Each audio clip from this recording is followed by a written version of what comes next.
Can you imagine waking up one day and realizing you've reincarnated in an animated world? Well, that's precisely what's happening to our protagonist. He awakens in this surreal realm, eyes blinking in disbelief. Is this a dream? He pinches himself gently to be sure he's not dreaming. Surveying his surroundings, he realizes that this place isn't limited to just humans. An array of whimsical creatures share this enchanting world. In his past life, our protagonist had been just your average Joe, navigating the humdrum of the everyday, but then he had plunged headfirst into a whimsical and wacky universe. Out of the blue, an angelic being had descended, bearing apologies and explaining that it had been his incompetence that had landed our protagonist there. Seeing his confusion, the angel further explained that he had passed away in an accident and had been in the afterlife. In this new realm, they dubbed him Mr. Shinomiya. The angel, who answered to the name Samadila but preferred the more casual Samadi, ushered Shinomiya into an otherworldly office, offering him a cup of tea. Now, the million-dollar question, why had our protagonist been yanked into this surreal scenario? Samadhi wasted no time spilling the details. Apparently, gods usually guided humans, but one rogue deity had shirked their responsibilities, bent the rules of the heavenly realm, and turned Shinomiya's existence into a divine plaything. In an instant, everything started to click for Shinomiya. Those peculiar occurrences from his life on Earth, the bookshelf that had tumbled without reason, the suspenseful bridge episode, and the earth-shattering revelation of his parents' infidelity. They had all been the handiwork of an otherworldly puppet master pulling the strings of his life. Samadhi, with an air of exasperation, mentioned that the tricky god had managed to elude their watchful eyes and had kept messing with Shinomiya's life right up until the unfortunate accident that had led to his demise. He bowed his head, letting out a sigh of frustration, as he explained that even though he was the chief of the heavenly realm, he couldn't send Shinomiya back to the regular world. Then, with a sly twinkle in his eye, he suggested something daring. He proposed that Shinomiya get a fresh start in a brand new world, a world straight out of his wildest fantasies. See, Samadhi had done his homework, and he found out that Shinomiya had always yearned to dive into one of those fantastical realms straight out of video games and anime. And guess what? Shinomiya didn't miss a beat. He was all in. It was almost like he had been rehearsing for this moment his whole life. Then, with a theatrical flourish, Samadhi snapped his fingers, and a holographic screen popped up, showing off Shinomiya's skills, which happened to be all the things he had picked up during his time on Earth. Well, most of them anyway, because let's not forget, he only brought his soul here. Among the skills had been his culinary prowess. He also boasted a high memory capacity. Like, seriously, he could read a textbook once and remember it cover to cover. And then there was something called divine protection, which, to be honest, we aren't quite sure about. Samadhi, with a mischievous glint, revealed that you could pick up new skills with some good old training, but special abilities were a bit rare. You either had them or you didn't, and they came from the gods themselves. Luckily, Shinomiya had been allowed to take his culinary skills and his earthly knowledge to the new world.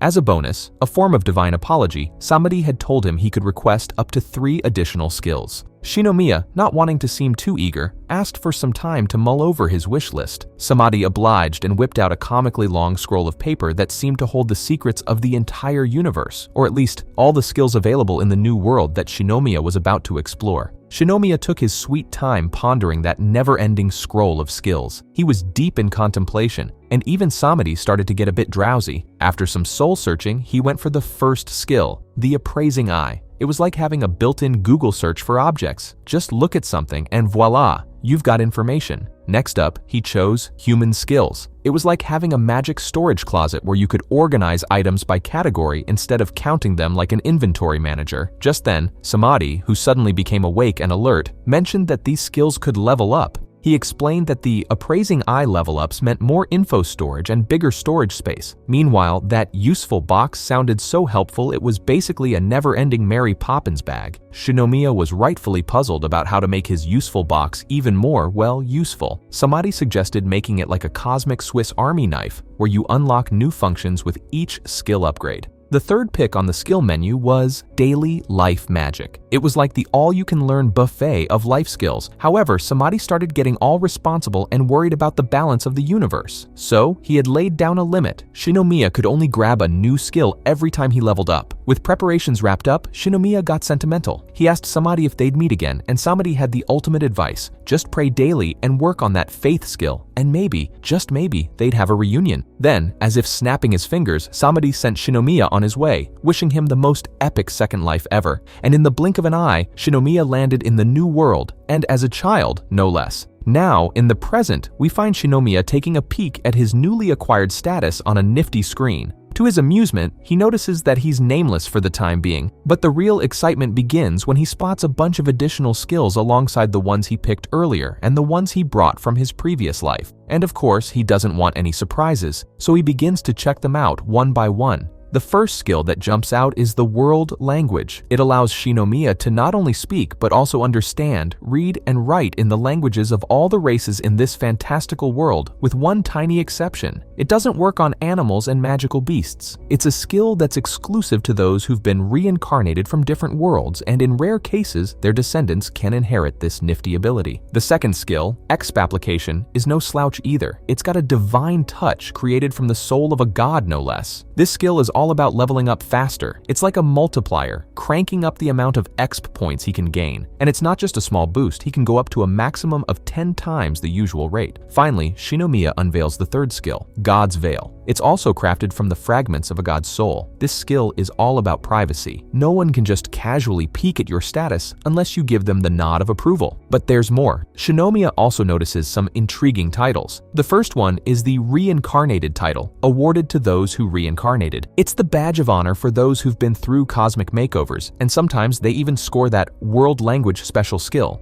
The second is the Abandoned Child title, given to kids who've been left high and dry by their families. But if they luck out and find themselves a new home, this title vanishes into thin air. The third one is the Nameless title, a label for folks who've been kicked out of their family tree and had their names scrubbed from the records. But they get to choose their own name, so it's not all doom and gloom. The only catch is that they can't change their family name. The fourth one is the Blessed title for those who've received the divine protection of a god. The fifth one is the God's Host title, which is for those brave souls hosting a piece of a god's essence. Finally, there is the sixth title, God Samadila's Protection. It's a special title that becomes more powerful as Shinomiya's magical ability increases. It's like a magic meter that charges up as he gets closer to the divine. The higher it goes, the closer he gets to rubbing shoulders with the gods. Shinomiya, armed with his remarkable high memory skill, spends his time memorizing the plethora of skills and titles. And then, just when he thinks he's got it all figured out, a new revelation pops up in his daily life magic category. He learns about different types of magic, and he can't help but get giddy. There's fire, wind, water, earth, lightning, light, dark, ice, holy, and void. He's eager to try a few of these out, but just as he's conjuring up some elemental fun, a letter suddenly appears in his useful box, and it's from none other than Samadi. In the letter, Samadi explains that the pesky god who'd been messing with his fate managed to pull a fast one on them. The plan was to reincarnate Shinomiya as a baby, but that process was interrupted, and now it might take up to a whopping 10 years to get his memories back. The letter also reveals that Shinomiya's less than stellar luck was due to this meddling god. That low luck robbed him of the chance to experience something called Blessed Ice. Now this makes him question if that's the cause of his Abandoned Child title. Samadi reassures him that this won't happen again and extends his apologies by granting additional abilities. In this world, when kids turn 10, they're supposed to undergo an appraisal ritual that identifies their skills and special abilities. However, none of Shinomiya's skills showed up because of his memory loss. Because of this, his parents thought that their son was a failure, so they kicked him out of their house. Shinomiya at first feels a burst of anger, realizing it wasn't bad luck that made him an abandoned child, but he quickly shifts his perspective.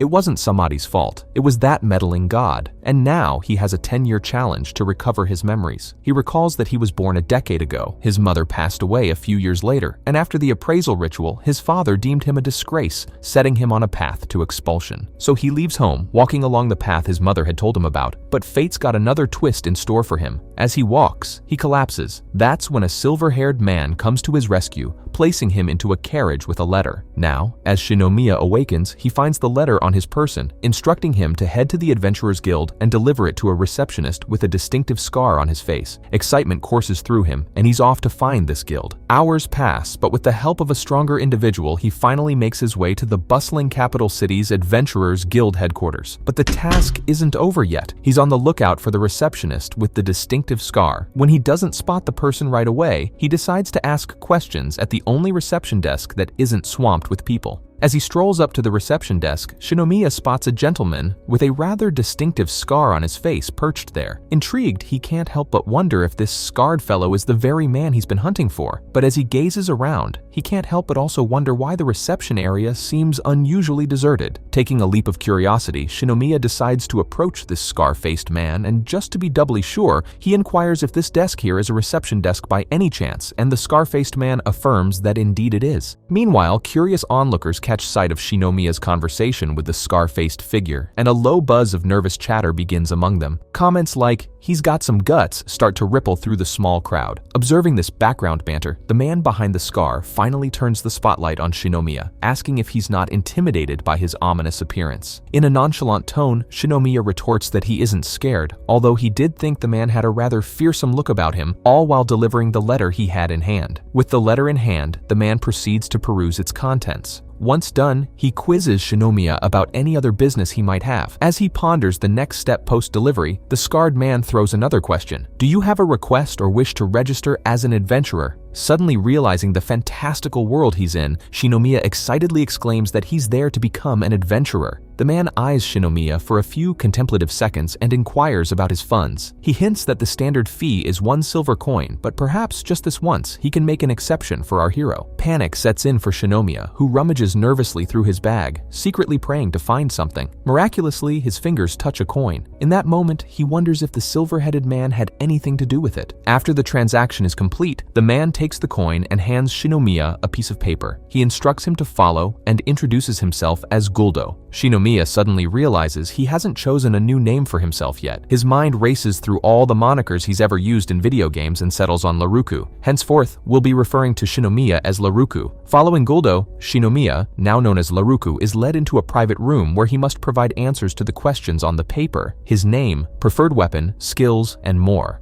Guldo notes with interest that Laruku mentions his proficiency in magic, and to prove his point, Laruku exhibits his fire magic, admitting that he's yet to test it out. A pleasantly surprised Guldo assures him that it looks fine to him. He then tasks Laruku with a practice exercise, instructing him to use his magic and weapon to attack a training dummy in the room. Curiosity brimming, Laruku can't help but ask Guldo what this curious trial entails. Guldo, in his typically concise manner, explains that this peculiar dummy has the nifty ability to convert the strength of Laruku's attacks into a number displayed right on the dummy's chest plate. A 1-hour window is all he's got, and he needs to hit the coveted 300-point mark to earn a pass. Without hesitation, Laruku dives right into the test, conjuring a fiery blast as his first attempt. A meager 101 points flicker onto the dummy's chest, clearly falling short of the mark. Determined, he revs up his magical engines, tripling the strength, but only manages to eke out 110 points, still far from the goal. He keeps at it, flames dancing and numbers fluctuating, but stubbornly refusing to reach that elusive 300-point milestone. Exhausted and defeated, Laruku flops onto the floor. Desperate for answers, he peers into his magical dashboard, the nifty screen displaying all his newfound abilities. There, he discovers his fire attribute skill level has ascended, and a shiny new skill is now at his fingertips. Renewed by this revelation, he decides to give it another shot. Laruku ignites a modest flame, channeling his newfound skill of magic control to amplify its power and precision. The fireball grows into an impressive blaze, and he hurls it at the dummy, earning a jaw-dropping 324 points. This surprises even the unflappable Guldo. Overwhelmed by the effort, Laruku succumbs to fatigue and faints. A few hours later, Laruku awakens in an unfamiliar bedroom with Guldo kindly seated by his side. The concerned mentor explains that Laruku had pushed himself too far, suffering from magic exhaustion and malnutrition. Apologetically, Laruku inquires about the test's outcome and beams with joy when Guldo reveals that he passed. Guldo, ever the sage, advises him to mind his well-being, for it's all part and parcel of an adventurer's duty. Laruku sheepishly admits that he hasn't eaten a morsel since arriving in the capital, just as his belly rumbles loudly in agreement. Guldo can't help but chuckle at the symphony of growls, swiftly suggesting they head to the guild's cafeteria for some much-needed nourishment. Before indulging in his meal, Laruku gazes at a nearby mirror, the first chance to take in his transformed appearance. His once raven-black hair now shimmers in a mesmerizing silver hue, and he couldn't help but marvel at the change. He even dares to call himself pretty, a sentiment echoed by Guldo Guldo's amused agreement. In the bustling guild cafeteria, a man named Fritz serves Laruku his meal and is visibly surprised to see Guldo in the company of a young adventurer. He introduces himself as the guild's cafeteria manager, shaking Laruku's hand and praising his audacity for not being fazed by Guldo's imposing presence. Laruku, quick with a compliment, calls Guldo a very nice person, which leaves Guldo slightly flustered. Brimming with gratitude, Laruku can't help but sing Guldo's praises, declaring him to be the absolute nicest person in the entire world. However, in a rather unexpected turn of events, Guldo decides to demonstrate his point by promptly giving Fritz the boot, quite literally. As Laruku relishes every mouthful of his delectable meal, Guldo bestows upon him a necklace, a nifty trinket that not only signifies his membership in the guild, but also doubles as an ID card for international travel. There's just one catch. A tiny drop of Laruku's blood is needed to complete the registry, and this requires a minuscule but dreaded prick of the finger with a needle. Laruku, who has a mild case of needle phobia, trembles with apprehension as Guldo takes the plunge. The moment our protagonist's blood makes contact with the necklace's metal plate, his name magically appears. Curious, Laruku can't help but inquire whether the plate will change color. Guldo enlightens him about the guild's ranking system, which spans 5 grades from A to E. Copper signifies the lower E to D ranks, silver for the mid-tier C to B, and gold for the upper echelon of A-ranked adventurers. Laruku can't help but recall that the silver-haired man who had rescued him bore a silver plate, indicating his status as an adventurer. Realizing that it's getting late, Guldo recommends that Laruku spend the night at the doctor's office for his peace of mind, a suggestion Laruku obediently follows. It's the next morning, and as instructed by Guldo, Laruku timidly knocks on the guildmaster's door, pondering what kind of face might be hidden beneath if it's scarier than Guldo's. When the door swings open, he's met with the sight of the guildmaster seated at a desk, face concealed under a hat, with Guldo and an unfamiliar figure flanking her. Laruku cheerily greets Guldo, and the unknown woman introduces herself as Deputy Master Lalatina. The guildmaster, whom Laruku learns is named Leafia, graciously advises him to call her Fia and her deputy Lala. Fia hospitably offers Laruku the freedom to choose his seat, and Lala jumps in to serve tea while Laruku settles near Guldo, a move that somehow astonishes Fia. She proceeds to inquire about Laruku's family, but when he discloses that he was expelled, mirroring Guldo's earlier suspicion, Fia kindly offers him an out, telling him he can withhold the answer if it's too painful. Laruku, however, candidly reveals the reason for his expulsion, which involved his inability to manifest any skills during the appraising ritual. This revelation flabbergasts Guldo, who had seen Laruku wield magic. Laruku explains that his special ability, one that negates any kind of appraising magic, is the cause of this peculiarity. Lala, who has appraising magic at her disposal, decides to personally verify Laruku's claim. Fia acknowledges that Lala's appraising magic holds more weight than the conventional ritual. After a thorough examination, Lala confirms that nothing manifested during her assessment. With this matter resolved, Laruku and Guldo make their exit. Guldo leads Laruku to a warehouse, explaining that many adventurers return with materials collected during their quests. For his inaugural guild mission, Laruku is tasked with sorting these materials, an idea that fills him with excitement as it marks his first official quest. However, the sight of the immense volume of materials within the warehouse leaves him utterly flabbergasted. In this fantasy world, adventurers are the brave souls who embark on quests, and each completed mission unlocks a delightful reward. The cornerstone of support for these valiant individuals is the Guild, an establishment offering an array of useful amenities. Laruku had learned about these perks from Guldo the previous night, and now, as he gazes at the daunting warehouse, he can't help but ponder if just the two of them can possibly tackle the immense task of sorting through these materials. He assures Guldo of his unwavering determination to give it his all. Hours pass, and Laruku, after putting in some elbow grease, casts his eyes around only to realize that the progress is disappointingly minimal, a sight that stokes his frustration. Then a brilliant idea pops into his head. Why not deploy his nifty, useful box ability? This skill enables him to effortlessly move items in and out within a 5-meter radius, automatically organizing them even after they're removed. Laruku seizes the opportunity, and in no time, the warehouse is a whirlwind of efficient sorting, making the task smoother than a breeze. As Guldo checks on his headway, he's taken aback by the monumental progress Laruku has made, nearly completing the job. He's left dumbfounded and inquires about the missing items, leading Laruku to reveal his rare storage-type skill. Guldo expresses his gratitude, his hand playfully tousling Laruku's hair. There's just one minor hitch. There are 3 more rooms to be sorted, a revelation that sends Laruku reeling, considering the tiredness he already feels, even with his handy skill. Guldo heads off to update Fia on Laruku's impressive feat.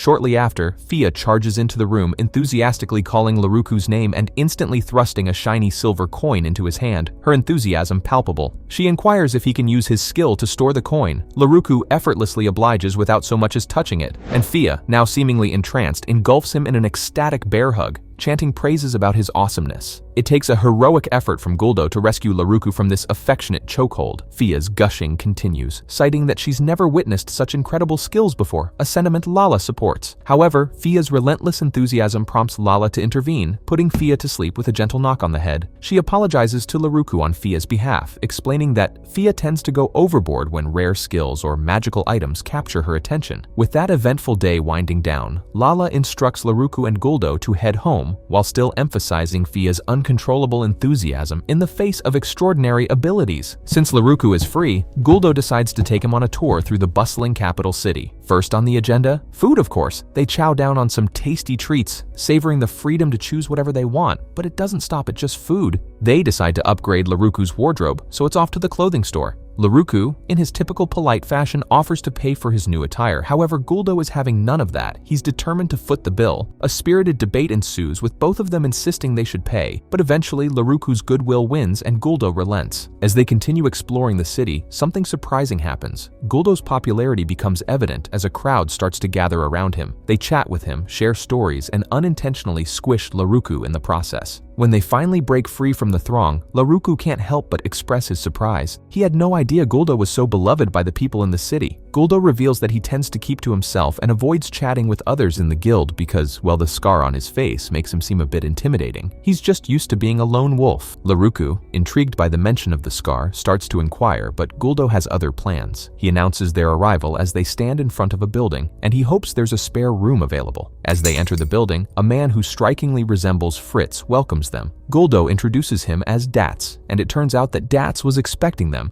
thanks to a heads-up from Fritz. Laruku courteously greets Dats as the owner of the Small Bear Lodging and the younger brother of Fritz. Guldo gets things rolling by booking a room for a whole month, with breakfast and lunch included. Laruku, surprised by the expense, questions the cost, but Dats bursts into laughter. He explains that Guldo is a city legend. His actions saved the day on countless occasions. He's the city's unofficial savior, and that's why Guldo and his companions can stay at the lodging for free. Curious, Laruku asks Dats what he means by savior. That's when Dats's wife Imelda makes her grand entrance. She backs up the claim, saying she'd never turn down a request from Guldo. Imelda introduces herself to Laruku and even hands him the key to their room. She's a warm, welcoming presence, sealing the deal that this place is going to be homey and inviting. As they part ways, Guldo reminds Laruku not to forget about the guild visit the next day. The next morning, Laruku starts the day with a refreshing shower thanks to his water magic. Afterward, he checks his dashboard and finds a delightful surprise. He's acquired a new skill, Divine Protection. This skill is the ultimate power-up, boosting all his magic attributes and reducing the magical energy cost for all his spells. Laruku can't help but wonder if some other god lent him their divine power, as he offers a silent prayer. But soon more down-to-earth concerns occupy his thoughts, like laundry. He realizes that there are no washing machines in this fantastical world and contemplates how he can use his newfound magic to resolve this issue. True to his imaginative spirit, he manages to weave some magic into the mix and successfully washes his clothes. As he wraps up, he can't help but conclude that magic is indeed the bee's knees. With a fresh and clean outlook on the day, Laruku heads to the guild's cafeteria to appease his rumbling stomach. As he digs into his meal, his solace is briefly interrupted by a young girl about his age who takes a seat across from him.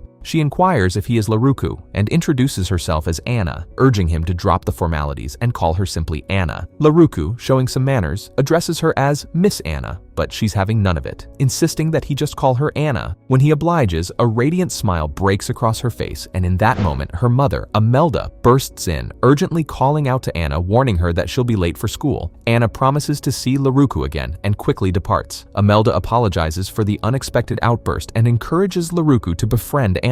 He nods and reflects on Anna's spirited personality before returning his focus to his meal. Suddenly, three rather intimidating-looking men approach him, led by the bald one, who proceeds to ask Laruku a rather peculiar question about his parents abandoning such a good kid like him, deeming them evil. Dats chimes in, praising Laruku's popularity, leaving Laruku quite puzzled about what might have triggered their sudden interest in him. Perplexed, Laruku inquires if he's done something to warrant this attention, to which Dats explains that they're simply thrilled that Laruku is talking to them normally. Adventurers like them often endure judgments based on their appearances. The men invite Laruku to join them as they're en route to the guild to deliver something. During their journey, Laruku can't resist asking the bald man about why people tend to avoid using Guldo's reception desks. The bald man shares a piece of local lore, recounting an incident from 10 years ago when a dragon unleashed chaos upon the city. At the same time, a labyrinth was discovered far from the capital, prompting a multitude of adventurers, both seasoned and novice, to embark on a quest to explore it. However, the enigmatic Guldo did not join this grand expedition. Instead, he single-handedly took on the dragon, an epic battle that left him with the scars of his efforts, a lost right eye, and a missing left leg. The adventurers who ventured into the labyrinth remained unaware of the dragon's assault. The bald man expresses his frustration, feeling that Guldo, who never reprimanded them, could have used their support. Laruku finally comprehends why the city's residents hold Guldo in such high regard and admires his incredible courage. He inquires why there are adventurers outside the city, and the bald man's response is simple. Guldo's fearsome reputation tends to keep them at a distance. As Laruku enters the guild, he scans the area, keen to find Guldo. His search, however, yields no sign of his mentor. Just as he's about to call out for Guldo, he hears a hushed whisper of his name, urging him to approach quietly. Laruku follows the voice until he stands beside Guldo. Curious, he wonders what this hushed meeting could be about. Guldo, in a rather covert manner, opens a nearby door to check if anyone's inside. Confirming the room is vacant, he ushers Laruku inside. All the while, Laruku's mind is going crazy with curiosity, wondering what's unfolding before him. To his astonishment, Guldo places a bag of money, roughly 30 silver coins, in front of him, leaving Laruku in a state of shock. He recoils, shoving the money back toward Guldo, insisting he can't accept it without knowing the reason behind this generosity. Guldo calmly explains that this is Laruku's reward for single-handedly sorting the warehouse. However, Laruku is still taken aback, deeming it too much for his completed task. Guldo goes on to clarify that usually the guild assigns quests to new adventurers, anticipating they'll complete them over several days. Yet since Laruku managed to finish it all alone, he's entitled to every last silver coin. He emphasizes that while it might seem like a substantial sum to a newcomer, high-ranking adventurers can easily earn it in a single day. The only caveat is that this generous reward should remain a secret, as divulging it might cause quite a commotion. With this monetary matter resolved, Laruku seizes the opportunity to inquire about the silver-haired man who had saved him. Guldo reveals that this silver-headed acquaintance had given him explicit instructions that if anyone arrived with a letter from him and showed potential, they should be trained as an adventurer. Laruku, now intrigued, shares his wonder about what motivates Guldo to take such care of him. To this, Guldo responds with a simple truth. He's doing it because he genuinely enjoys it and sees immense potential in Laruku. With their conversation flowing, Laruku decides to ask more about the silver-headed man's personality. Guldo offers some insight, describing him as not a bad person, but someone who tends to keep a distance from others. He reveals that this mysterious individual had set off to resolve some personal matters several years ago, and since then, he hasn't come back. As they wrap up their chat, Guldo decides it's best to leave some mysteries for another day, suggesting they hold off on discussing the mysterious silver-haired man for now. Laruku, sensing that Guldo might find it tough to open up about this topic, nods in understanding and decides to put off his curiosity for a more reasonable moment. Then, in a sudden move, Guldo whisks back a curtain, revealing an impressive collection of weapons. He encourages Laruku to pick any weapon that tickles his fancy, as this choice will determine what kind of training he'll receive. Laruku, after a moment of contemplation, remembers his short sword skills and decides to go with a trusty short sword.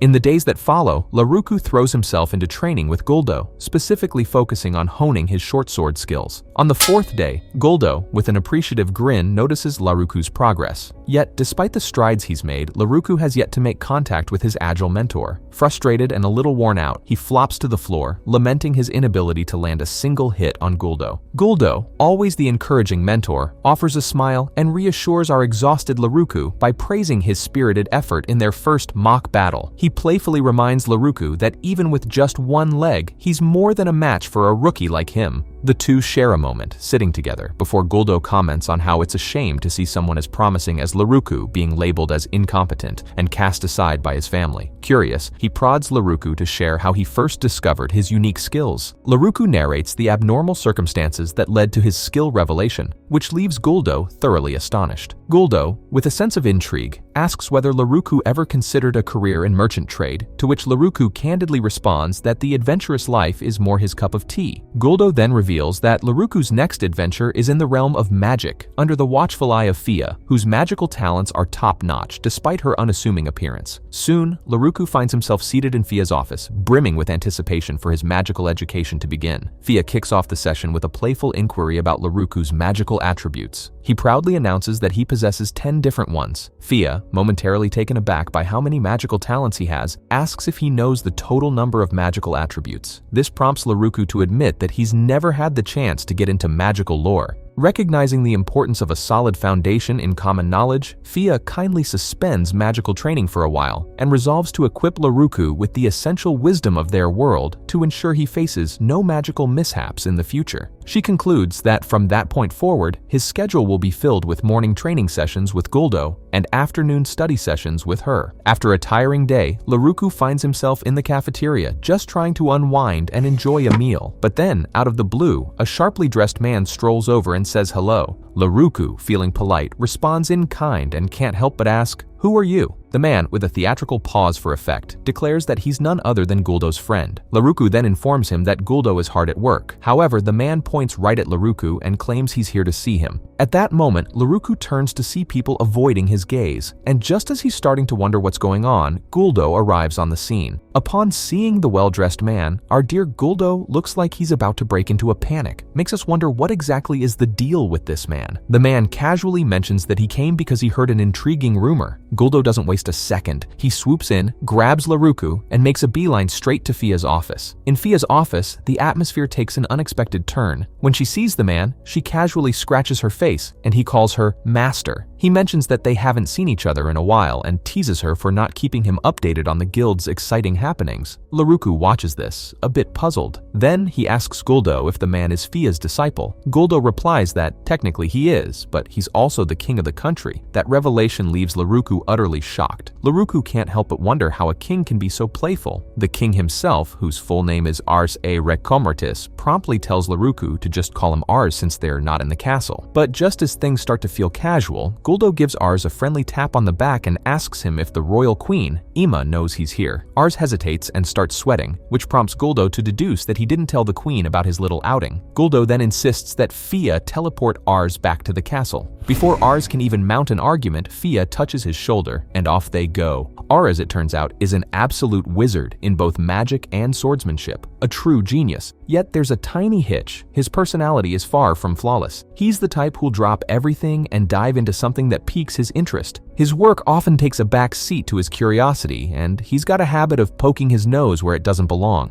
A few minutes later, Fia returns, complaining about how tired she is and suggesting that it's time to hit the hay. The next morning, Laruku wakes up to find a letter on his nightstand. Eager to get some clarity, he rushes to the guild with the letter in hand to find Guldo. The letter turns out to be from Ars, instructing Guldo to come to the castle with Laruku, and it's even stamped with the magical royal seal. Ignoring it isn't an option, as it would be considered disobeying a royal order, and the guards would be dispatched to retrieve them. Guldo grumbles about Ars getting them into hot water, but he can't help but think that there's a 9 out of 10 chance things are going to get troublesome. As they approach the castle, Laruku's eyes widen with amazement at its sheer size. Guldo proudly mentions that this castle is in a league of its own compared to others. Ars used his wealth to extend the castle because he firmly believed that a bigger castle was better. Guldo, however, can't help but find that notion a tad bit silly. Laruku, with his curiosity in full swing, asks if Ars earned money for himself. Guldo explains that Ars was initially an adventurer, a part of his training to become king. But the twist is, Ars didn't just dabble in adventuring. He skyrocketed through the ranks at a breakneck pace, taking on all kinds of quests and amassing a huge fortune. Laruku, despite knowing the facts, finds it hard to picture Ars as a king. Guldo wholeheartedly agrees, still trying to wrap his head around the idea that Ars is, in fact, royalty. When Guldo first encountered Ars, he couldn't help but wonder if this guy was truly fit for the throne. A helpful maid guides them to Ars's office. She gently knocks on the door and starts announcing the arrival of Guldo and Laruku. But then, they're startled by a loud commotion from inside the office. Concerned,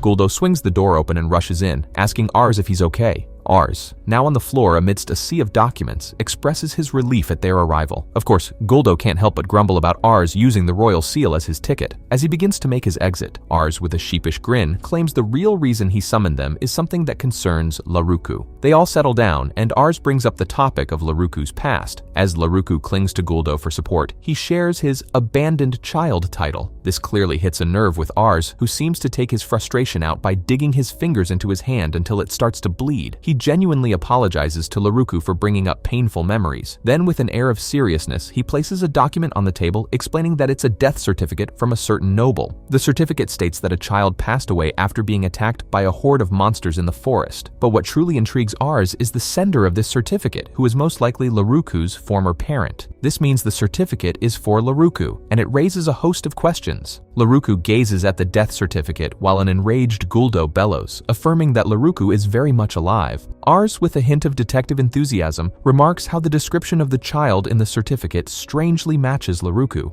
Laruku nods, confirming that this indeed comes from his former parents. This causes Ars to chuckle, as he shares that he heard from Fia that Laruku is shaping up to be a fantastic adventurer with immense potential. Plus, his personal spy has been keeping an eye on Laruku, and they've reported his newfound magical practices. Guldo, never one to beat around the bush, demands to know why Ars is so interested in Laruku's magical journey. Ars just grins and admits he was merely intrigued by the idea of someone who was once exiled for having no apparent skills now wielding magic. Laruku goes on to explain that his magical talent didn't surface during his initial appraisal. Ars, thoroughly impressed, tells Laruku that this camouflage effect from the god's blessing is top-notch, even among special abilities. Laruku reflects on how, despite his initial banishment, he's come to appreciate the joy of life, and Ars even teases him about it. Guldo, ever the practical one, reminds Ars that they should be on their way, but Ars pleads with them to stay a night in the castle. When Guldo presses him for the reason behind this unusual request, Ars sheepishly admits that he's trying to smooth things over with his wife Ama, who was quite angry the previous day. Guldo doesn't completely buy it and begins to usher Laruku out of the office. However, Ars, with a playful tug on Guldo's clothes, begs him not to go. As Guldo tries to wriggle free from Ars's grasp, Laruku curiously inquires about Emma. Guldo, with a fond smile, reveals that Ima is not just anyone but Ars's wife, the queen of the country. In other words, she's the only one who can truly challenge Ars. After successfully untangling themselves from Ars's pleading, Guldo and Laruku exit the castle. On their way to the inn, Guldo takes a moment to ponder the situation, and he reminds Laruku that he should be angrier about the death certificate. Laruku, feeling supported by Guldo's anger, shrugs it off, content with the fact that Guldo stood up for him. Just as they continue their stroll, they hear a voice addressing them. In front of our duo, Ars and his knights form a blockade. Ars asserts that Laruku must stay in the castle no matter what it takes. He even conjures a magical attack aimed at Guldo, who agilely leaps out of harm's way, yelling at Laruku to take cover. Guldo questions the knights about allowing Ars's behavior to spiral this way. The knights, bound by royal orders, confess they can't intervene. As Ars charges at Guldo with his sword, Guldo draws his own blade, parrying Ars's strike. Suddenly, Guldo urges Laruku to cover his ears, and the boy promptly complies. Guldo takes a deep breath and unleashes a deafening scream that leaves everyone, Laruku included, in a dizzy stupor. When the disoriented haze clears, they discover Queen Emma on the scene. Ars asks her whose side she's on, and she replies with a request to discipline her husband. Guldo, thrilled at the prospect of royal consent, charges Ars and his men, engaging in an intense battle. While the clash rages on, Queen Emma takes a moment to apologize to Laruku for the commotion. She introduces herself and expresses her apologies for the earlier disturbance.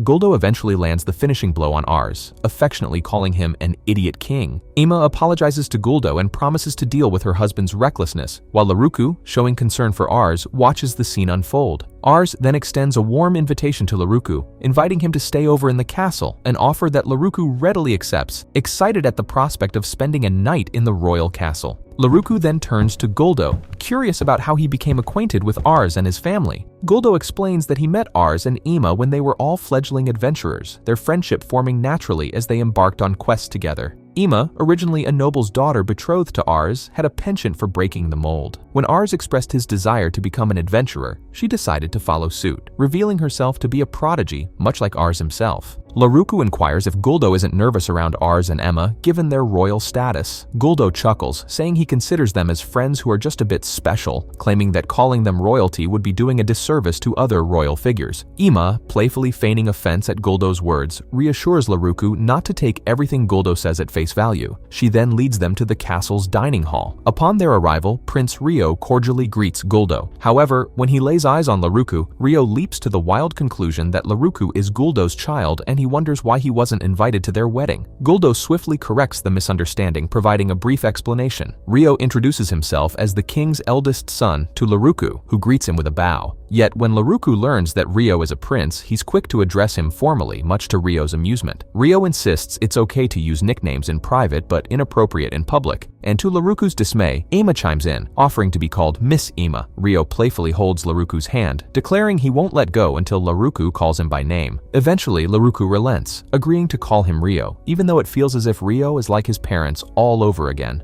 During their meal, Laruku observes Rio's other siblings eating quietly and wishes to greet them properly. Before he can voice his thoughts, Ars announces that the bath will be ready after dinner, surprising Laruku. Ars invites him to have a bath, which stuns Laruku, but he eagerly accepts, thrilled that this will be his first proper bath since reincarnation. He and Guldo enjoy a bath in the enormous tub together. As Guldo leaves the bath earlier, Laruku contemplates the idea of installing a bath in his future. The following day, Guldo and Rio prepare for a mock battle, while Laruku watches from the sidelines. Earlier, Rio had asked Guldo for this mock battle, and even though Guldo agreed to go easy, Laruku detects a hint of competitiveness in Guldo's expression. Guldo swiftly triumphs in the mock battle, but he commends Rio on his improved skills. A knight praises Rio's growth, hinting that it might surpass that of Ars. Rio plays it down, claiming he has a long way to go, but he's confident he'll eventually catch up with Guldo and his father. The two exchange parting words, and Laruku notices that Ars is conspicuously absent. Concerned, he asks Emma, who tensely mentions that Ars had to attend to an urgent matter. Rio quietly advises Laruku not to pry any further. Life returns to Laruku's normal routine a few days later, doing laundry, training with Guldo,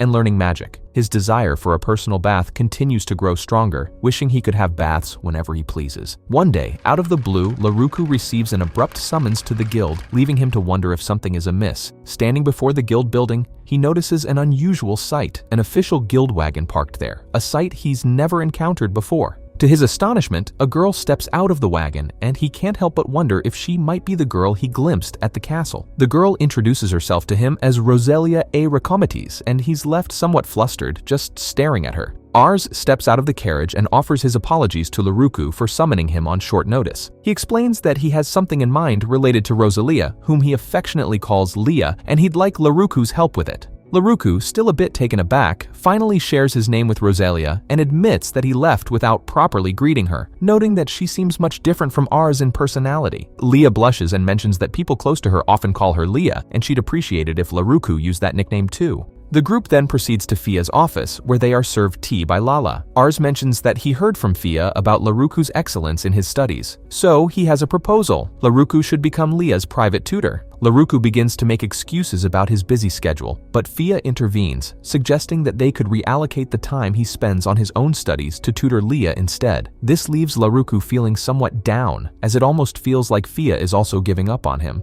Fia, perceptive to his emotions, clarifies that she's not giving up on him. Rather, she's taught him everything he needs to know for regular school. Thanks to Laruku's exceptional memory, Fia finds it enjoyable to teach him a wide range of subjects. Lately, she's been giving him books that even well-read elves might not be familiar with due to their advanced nature. Laruku admits he has yet to practice magic, prompting Ars to assure him that he'll teach him magic once he's done tutoring Leah. Ars playfully boasts of being Fia's best disciple and demonstrates his magic skills by conjuring a beautiful flower. He asks Laruku if he feels comfortable with the idea of him being his instructor, to which Laruku replies that he's not uneasy at all and agrees to Ars teaching him magic. Later in the cafeteria, Laruku shares the news of this new arrangement with Guldo. He explains that Fia will be taking him to the palace, and Ars will bring him back. Guldo acknowledges that Laruku will be fine, but cautions that every day in the castle might be challenging. Laruku confesses that he was wondering whether it was okay to entrust the king and Fia with the task of taking him to and from the palace. Guldo reassures Laruku, stating that if Fia and Ars suggested it, he should let himself be pampered a bit. Laruku's new schedule will consist of morning training with with Guldo, followed by work in the warehouse, private tutoring duties, and practicing magic with Ars. Guldo, concerned that Laruku is working too hard, offers advice not to overexert himself. 3 weeks later, Laruku and Leah have grown noticeably more at ease around each other, a far cry from the initial days of Laruku's tutoring sessions when they were tense and awkward. During the first day of lessons, they found it challenging to engage in a proper conversation. Once Laruku concludes his teaching with Leah, he dutifully reports on her progress to Ars. In return, Ars takes on the role of Laruku's magic instructor. One day, Ars casually inquires if Laruku has met his other son, Wallace. Ars seems curious to know if Laruku shares Wallace's enthusiasm for books, as Wallace is known to be engrossed in reading. Laruku expresses his appreciation for books, explaining how they expand his knowledge. Pleased with Laruku's response, Ars suggests that Laruku and Wallace will likely get along well. Ars takes Laruku to the library, where Wallace can often be found immersed in his books. The introduction between Laruku and Wallace goes smoothly.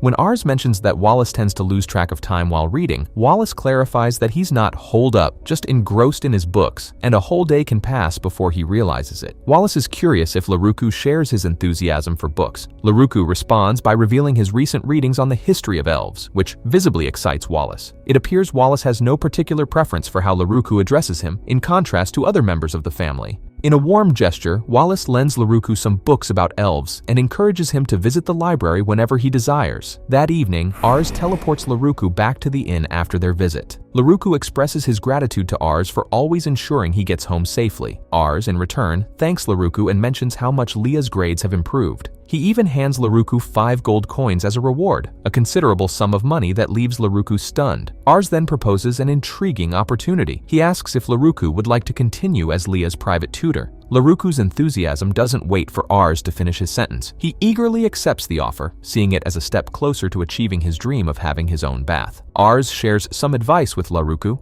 mentioning that it's essential to remain cautious as he has become well-liked by many. His growing popularity increases his political worth, and there's been talk among the nobility about the possibility of making him a foster child, despite Ars's efforts to squash those plans. Unfortunately, those plans are becoming active again, and Ars assures Laruku that he has a spy guarding him. Laruku recalls the person in black clothes who has been following him and asks if that's the spy Ars mentioned, catching Ars off guard. Ars inquires if Laruku received training from Guldo on sensing people's presence. Laruku confirms this, reminiscing about how Guldo taught him and how surprised Guldo was when Laruku demonstrated the skill. As Ars levitates away, he expresses his relief that Laruku can sense the presence of others, but asks him to remain vigilant. Later, as Laruku prepares for bed, he wonders if he has acquired a new skill related to detecting people's presence. He checks his dashboard and discovers 2 new skills: wordless incantation, allowing him to enhance his magic power without chanting, and presence detection. Kneeling for his nightly prayers, Laruku reflects on his journey, appreciating the kindness and good-hearted people he's encountered since coming to this world. He thinks back to the moment he died, targeted by the wicked god, and how worried he was about the future. Now, he's genuinely grateful to have arrived in this world and hopes that his prayers reach Samadhi. He lays in bed, embracing the sense of contentment this world has brought him. The following morning,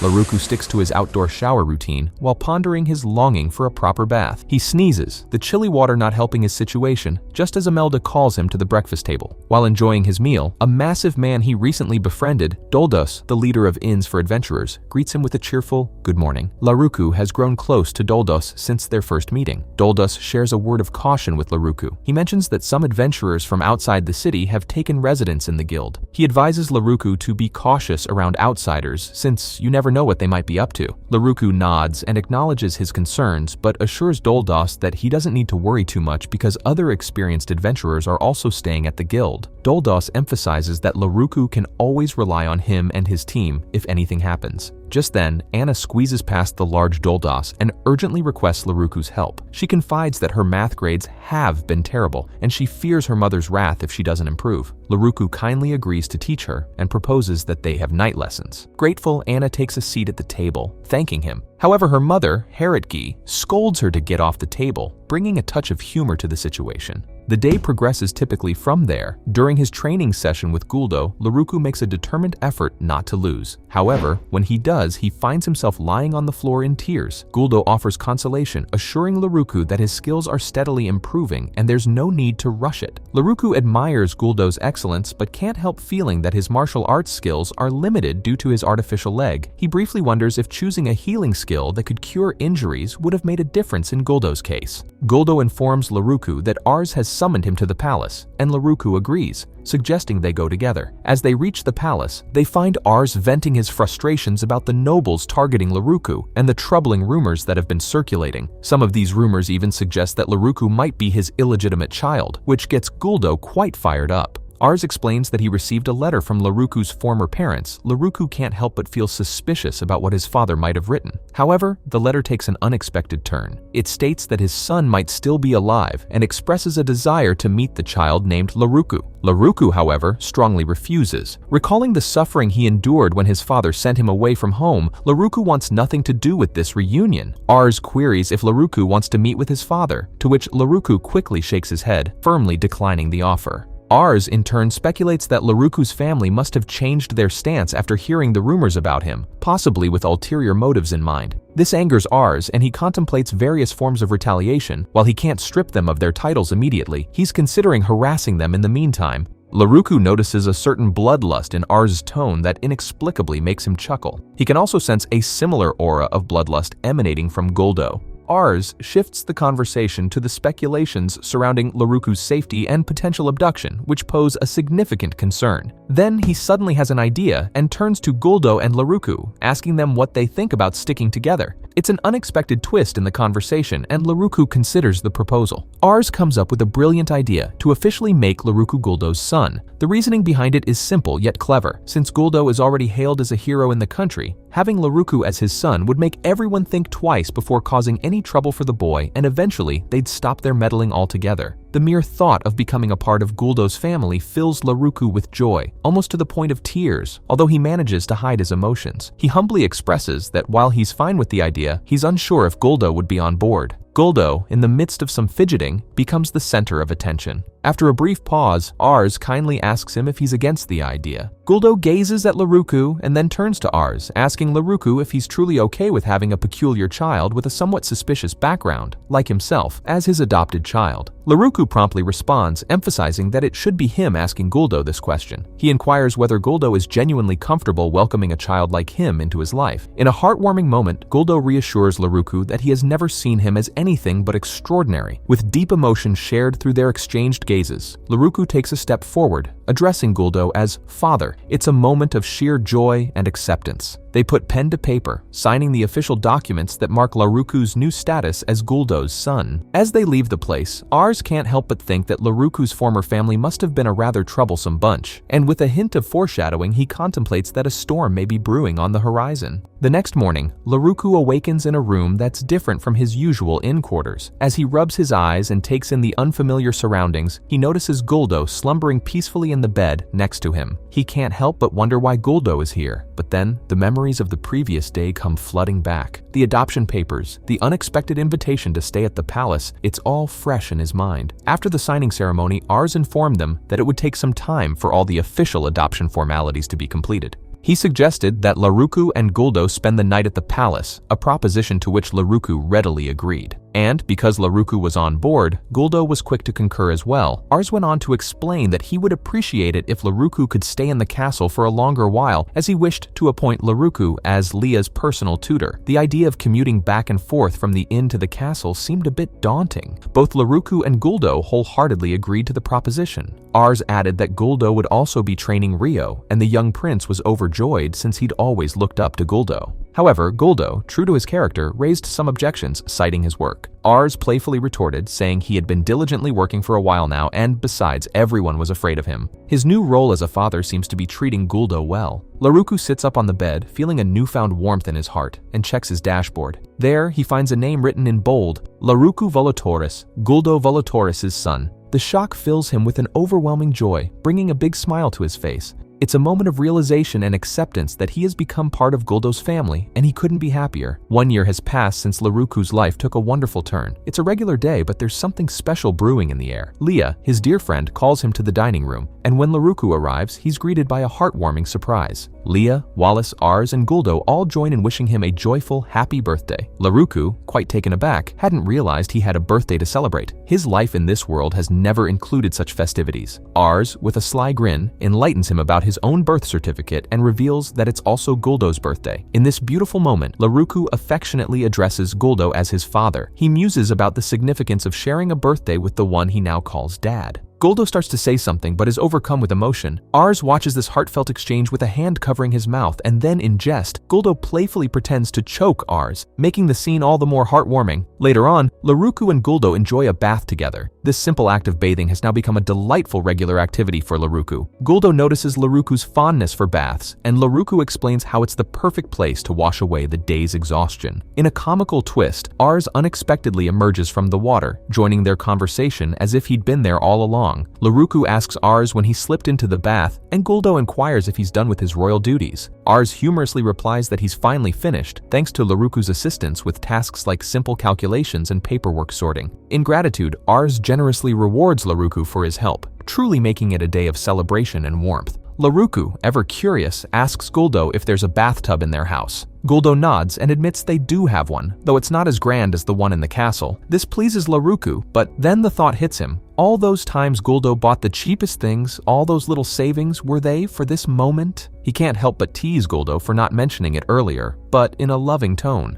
Guldo, ever the practical one, explains that adventurers need to replace their weapons and gear often, so saving is a wise habit. Laruku is coming to understand the practicality of his new father's choices. Then, Ars chimes in with an interesting proposition: the Lactoria Academy. It's a place where they teach swordsmanship and magic, welcoming students of all ranks. Laruku listens as Ars explains that Leah will be joining the academy soon. Her grades have improved, but she's understandably nervous about keeping up with the advanced lessons. Ars suggests that having Laruku attend the academy with her would be a great comfort to Leah and help her focus on her studies. Laruku sees right through the plan but agrees anyway. Guldo intervenes, expressing his concerns about Laruku taking on too much work, fearing he might run into trouble on the way to school or even face bullying once he's there. Guldo's overprotective side comes out, but Laruku tries to reassure him, downplaying the potential risks and excitedly mentioning how much he wants to go to school. After a bit of back and forth, Guldo relents, agreeing to Laruku's request. However, he sets the condition that he'll train Laruku well to handle any possible dangers that may arise. With Laruku's determination to enter the academy, Guldo's training sessions took a remarkable leap in intensity. Laruku hoped that all this rigorous training would pay off, and that he'd perform decently on the upcoming entrance exams for the academy. The day of the entrance examination finally arrives, and Laruku makes his way to the academy. Inside the examination hall, he observes other students who seem just as eager. Teacher Carl, responsible for teaching magic, surprises everyone by using wind magic to distribute the question papers. Carl sets the time with an hourglass and announces the beginning of the written examination. Laruku quickly dives into the questions, and he's amazed to find that Fia's guidance has equipped him to tackle every challenge. In no time, he completes the paper and nervously hands it in. His speed catches Carl off guard, and in a matter of 15 minutes, the written exam is over. Carl hands Laruku a form and instructs him to proceed to the second examination hall. Laruku lets out a sigh of relief, satisfied with his performance in the first test. He makes his way to the second hall, where he meets another teacher who explains the second part of the exam. Laruku has 100 seconds to showcase his precision with magic by targeting hanging objects from the ceiling. He can choose any magic attribute, but must avoid destroying any targets or using wide area magic, and he mustn't cross the line marked on the floor. The challenge is set, and Laruku eagerly prepares to prove himself. Laruku confidently hands over his form to the teacher and receives the green light to start the second part of the examination.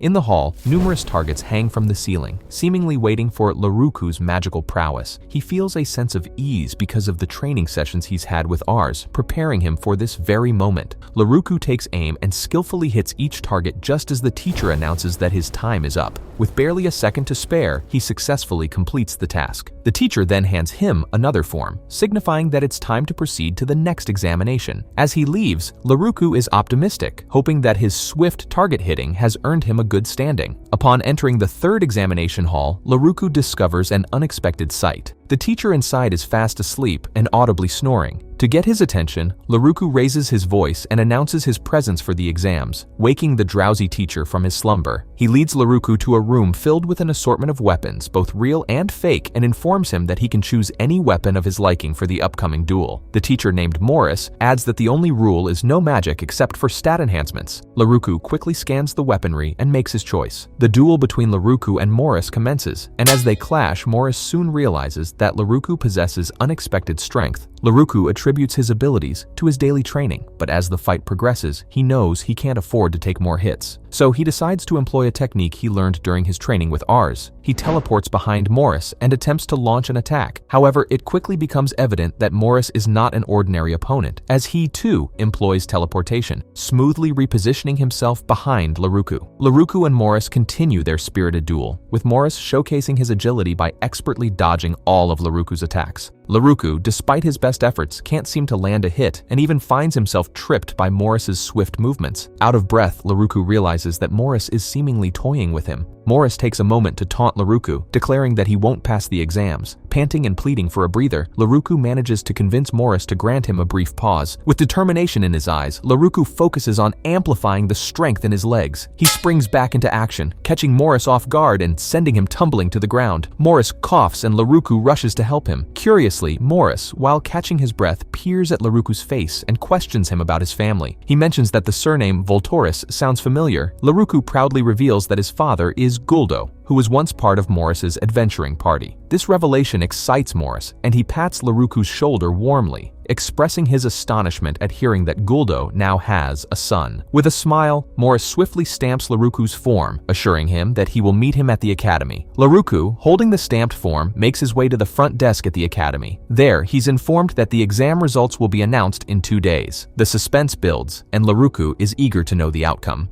As soon as he returns to the castle, Guldo, who's been anxiously awaiting his son's return, rushes to greet him. He can't contain his curiosity and asks Laruku how the exam went. The day after Laruku's exam, he encounters Ars, who shares the exciting news that Wallace claims to have acquired the thing. Laruku's curiosity is immediately piqued, and he hurries to the library in search of Wallace. When he finds Wallace, the man explains the effort it took to locate the thing and expresses his hope that Laruku will make the most of it. He presents Laruku with a book titled The Fun Way of Growing Rice, which amusingly turns out to be the mysterious thing they were searching for. Laruku gratefully thanks Wallace for the book, delighted by the unexpected discovery. That night, unable to contain his curiosity, Laruku delves into the book. To his surprise, he learns that the book's author is another individual who, like himself, has reincarnated into this world. While Laruku engrosses himself in the book, Guldo, having just enjoyed a bath, stumbles upon him. Guldo playfully insists that it's time for Laruku to sleep, but Laruku remains engrossed in his reading.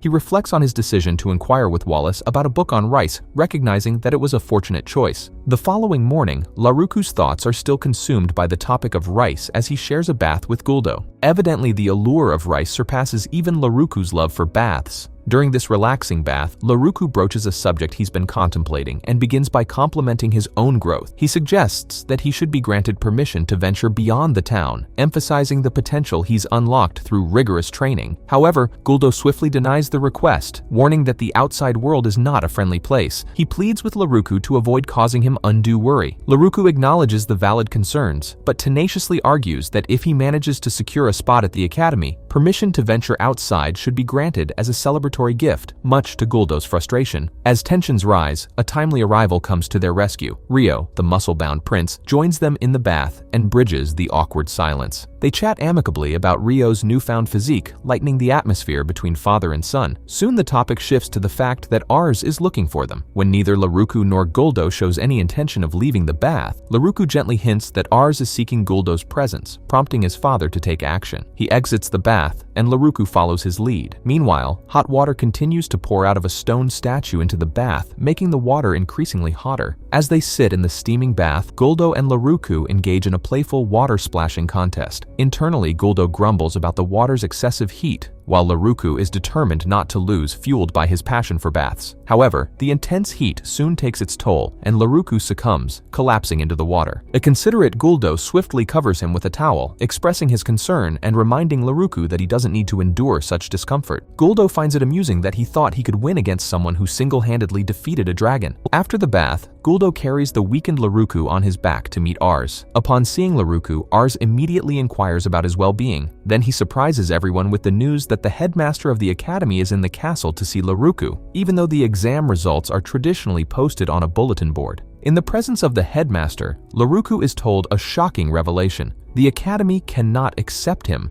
This news bewilders everyone. Ars questions the decision, unable to fathom that Laruku didn't pass the exam. The headmaster clarifies that the reason Laruku can't be accepted is not due to his failure, but rather his astounding success. His scores were exceptionally high, and the academy has nothing left to teach him. Laruku protests, arguing that he barely passed his magic exam and struggled during the duel. The headmaster explains that hitting all the targets with magic wasn't necessary. The exam aimed to assess the children's ability to use magic effectively within a strict time limit. As for the duel, they never anticipated that a child would land a blow on an XA rank adventurer like Guldo. The headmaster, Neja, proceeds to shower Laruku with praise. She recognizes his extraordinary talent and suggests that for his future, gaining experience as a castle guardian or an adventurer would be more beneficial than conventional studying. Laruku gazes at her in stunned silence, not expecting this twist. Guldo, addressing the headmaster by her name, Neja, humorously inquires whether the academy is solely for studying or if there's room for socializing. Neja, with an apologetic smile, tells Laruku that the academy would be delighted to welcome him. While many kids go to the academy to study, Laruku's unique path will involve making friends. The following day, Laruku and Guldo prepare to leave the castle and relocate to Guldo's house. Laruku had previously informed Ars of his intention to live with his father once he got into the academy, and now Ars respects his choice. A teary farewell from Leah tugs at Laruku's heart, but he reassures her that they'll be reunited at the academy. Guldo extends an invitation for Leah to visit their house and play, which Laruku enthusiastically seconds. They express their gratitude to Ars and Emma for their hospitality. En route to Guldo's house, the topic of cooking arises as Guldo laments his lack of culinary skills. Laruku suggests that he can handle the cooking using his preparation skill, a skill he's had from the beginning. Although he's never cooked in this world, the skill allows him to discern the recipes for various dishes he's never prepared. According to Guldo, the preparation skill is rare, and as Laruku levels it up, his cooking will improve in taste. Laruku proudly mentions that he's already at level 3, which astonishes Guldo. During a lunch stop in town, people swarm around Guldo as is their usual routine. He explains that he's lived in the city ever since leaving the rural countryside, giving him plenty of time to become well acquainted with the locals. As they arrive at the house, Laruku can't help but be taken aback by its enormous size. He curiously asks Guldo if he lives here all by himself, and Guldo, with a touch of nostalgia, begins to unravel the tale of the big house's origin. Back when Guldo was a dedicated adventurer, he had saved up enough money to acquire a modest abode. However, life took an unexpected turn when he courageously battled a fearsome dragon and suffered severe injuries. During his stay in the hospital, the townsfolk, deeply grateful for his heroism, came together to renovate his humble dwelling into the grand house it is today. Guldo, while always feeling that the house might be a bit too large for his taste, takes solace in the fact that he now has Laruku living with him, making the spacious place feel a little more like a home. Later, Laruku, eager to express his gratitude, decides to whip up a meal for dinner. Once it's ready, he eagerly beckons his father to the table. Guldo takes a single, appreciative bite of the delicious meal and can't contain his enthusiasm, exclaiming loudly how incredible the food is. Laruku breathes a sigh of relief, delighted that his culinary efforts have earned his father's approval. A few days after settling into Guldo's house, Laruku clears the dishes following a satisfying meal with his father. He happily remarks how cooking for Guldo is a delight, given how he always eagerly devours the food. In a considerate gesture, Guldo volunteers to take care of the dishes, but Laruku insists on handling them. Guldo then apologizes for letting Laruku take on most of the responsibilities. That night, Laruku gets ready for bed in his room, but is suddenly struck by a memory. He retrieves an angel statue from his useful box, places it on his dresser, and begins to pray to Samadhi. As he prays with his eyes closed, he unknowingly radiates a soft, gentle glow. When he finishes, Laruku reflects that it felt as though he was surrounded by a warm aura while he prayed, and then he drifts off to sleep. The following day, Laruku and Guldo leave the house and unexpectedly cross paths with Doldos and his companions.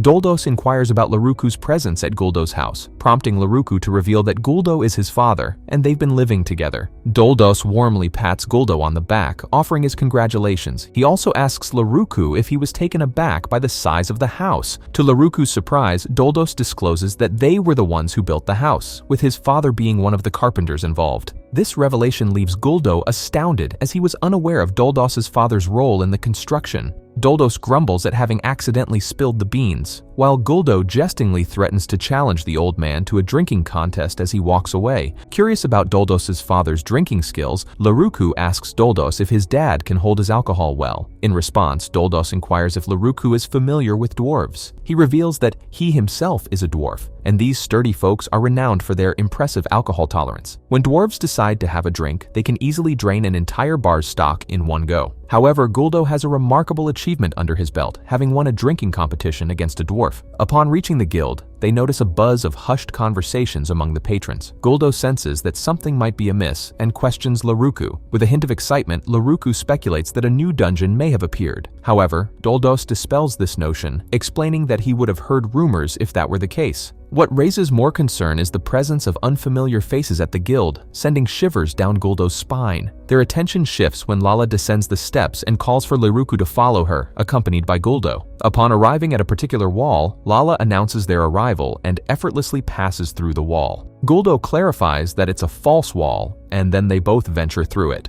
To Guldo's surprise, he had no knowledge of this secret area within the guild. Lala, standing before a door, explains that Fia created the room years ago out of sheer laziness to avoid commuting back home. Upon opening the door, a barrage of objects starts flying out, forcing Guldo to take cover. Lala then requests Laruku's help to clean the room and rescue Fia from the cluttered chaos. Fia had ventured into the room for a bit of cleaning, but according to Lala, she probably got buried alive under the heaps of stuff. A cleanup mission is swiftly underway, with Laruku making the best of his useful box to organize the room. Meanwhile, Guldo and Lala tackle the dusty and heavy lifting tasks. Once they complete their work in the room, they realize Fia is nowhere to be seen. Lala deduces that she must be in the final room, and she skillfully creates a protective barrier around them to shield them against falling items. Curiously, when they enter the room, they don't encounter the same chaos as in the first one. Instead, everything appears stacked in a peculiar, precarious manner that could collapse if they touch it. Laruku once again takes charge of the organizing, utilizing his helpful box. In the midst of their efforts, they discover Fia sitting amidst the clutter, engrossed in a book.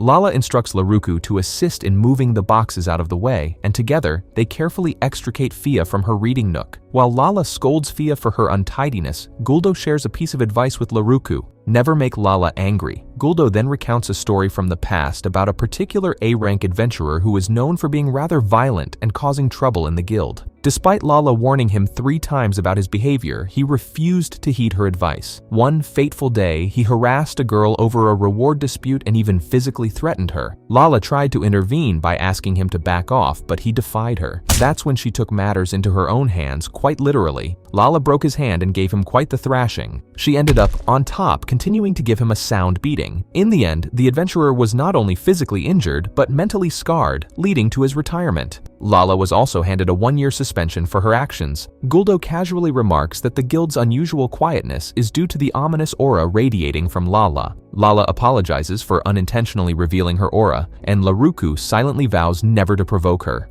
Lala promptly whisks Fia away, who screams for assistance. Meanwhile, Laruku and Guldo pretend to be engrossed in observing an imaginary butterfly. The next day, Laruku is tidying up his house when a courier delivers a package to him. Upon opening it, he finds his school uniform, textbooks, and a letter inside. Just then, Doldos arrives at the door. Initially thinking that Doldos is there to meet Guldo, Laruku receives 2 gifts from him, one from Doldos and his crew, and the other from Imelda and the inn's residents. Doldos congratulates Laruku on his admission to the academy, and Laruku shares the news that he will be giving a speech at the entrance ceremony, as stated in the letter. The gifts include a set of stationery items from Imelda and a children's robe from Doldos and his men. Doldos explains that the robe symbolizes Laruku's transition into a new chapter of his life as an adventurer. That night, Laruku busily packs his belongings, anticipating the exciting days ahead at the academy. On the day of the entrance ceremony at Lactoria Academy, Laruku finds himself in a classroom, feverishly memorizing his speech and sporting some prominent bags under his eyes from an unintentional all-nighter spent rehearsing. Leah stumbles upon him in the classroom and comments on his sleep-deprived state. Laruku explains the reason behind his exhaustion, as he had been tirelessly practicing his speech. Leah's friend Sarah introduces herself and mentions that Leah can't stop talking about Laruku, which somehow makes her feel like she already knows him. Leah, in an effort to prevent prevent any potential embarrassment, discreetly covers her friend's mouth. Their conversation is interrupted when a teacher enters and announces that the ceremony has begun. Laruku takes the stage and delivers his speech flawlessly. After the ceremony, Leah and Sarah commend him on his impressive speech. Leah also mentions that she heard Guldo allowed Laruku to venture outside the capital, to which Laruku explains that it will happen after he gets used to academy life. Sarah suggests the idea of taking a trip outside the capital, but Laruku expresses concerns about the dangerous monsters in the wilderness. Leah confidently asserts that she's a skilled magic user, boasting a level 4 proficiency in light magic, and Sarah reveals that she's a level 4 in water magic. Laruku is genuinely impressed by their abilities and asks about their high levels. Leah and Sarah attribute their proficiency to the divine protection of gods. Leah is under the care of the god of light, and Sarah is under the protection of the god of water. Laruku is surprised to learn that he's not the only one blessed by the gods. Later, in class, a teacher named Carl enters with Morris, introducing himself as the homeroom teacher and Morris as the assistant homeroom teacher. They request the students to introduce themselves. The first student to stand is Leon, a demi-human. Following Leon is Kagura, who hails from a distant land, explaining her unique name. Then they're introduced to Maleria Luval, a student known for her proficiency in holy element magic, and Dolan, a dragonaut whose dragon lineage isn't readily visible, but he excels with a sword. Laruku is intrigued as this is the first time he's encountered a dragonaut, said to be descendants of both dragons and humans, as per the books he's read. Next in line is Ruck Dursley, the son of Chairman Dursley, who runs the renowned Dursley Company, a major player in the capital. When class concludes, students and teachers begin to filter out of the classroom.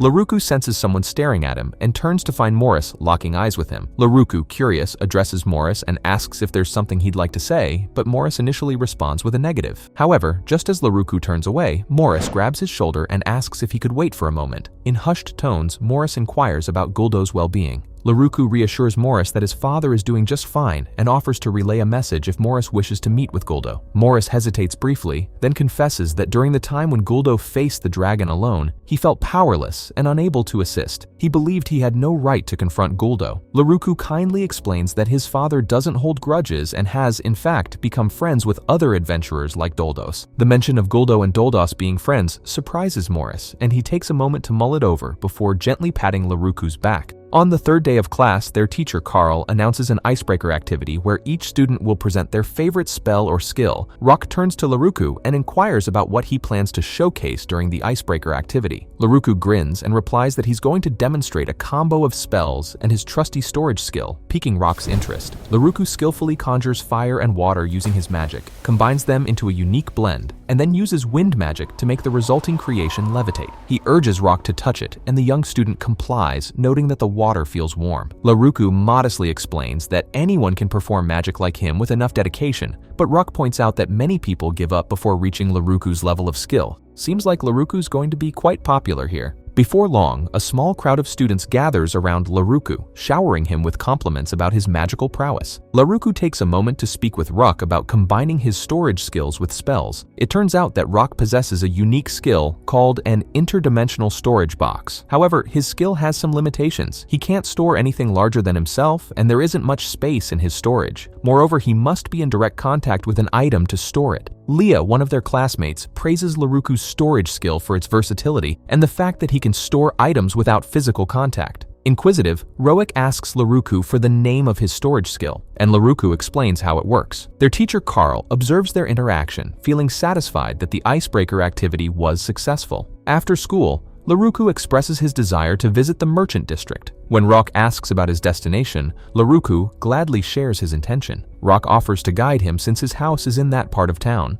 Upon reaching the merchant district, Laruku soon realizes that Rock is quite well known in the area, which doesn't surprise him. Laruku proceeds to shop for some cooking ingredients and, with Rock's helpful guidance to the best stores, finds exactly what he needs. He then asks Rock for assistance locating rice, even though Rock isn't familiar with it. However, he's determined to help Laruku find it since it's a type of food, and he knows just the place to look. Off to the store they go. They stroll into a vacant shop where the shopkeeper warmly greets Rock as young master and recognizes Laruku as the son of Guldo. Rock introduces the shopkeeper Taldora as a longtime employee of his father, and he explains that this store is a treasure trove of rare items. Laruku turns to Taldora, informing him of his quest for rice. Taldora, knowing what rice is, expresses his surprise that Laruku is familiar with it. Laruku swiftly makes up a story, claiming he read about rice in a book, unwilling to share the detail that he had once consumed it before reincarnation. Taldora proceeds to reveal that he has quite a stock of rice, leaving Laruku utterly astonished. Opening a box, Taldora unveils the rice to Rock's curious eyes and Laruku's awestruck expression. Rock comments that it resembles seeds, while Laruku remains entranced.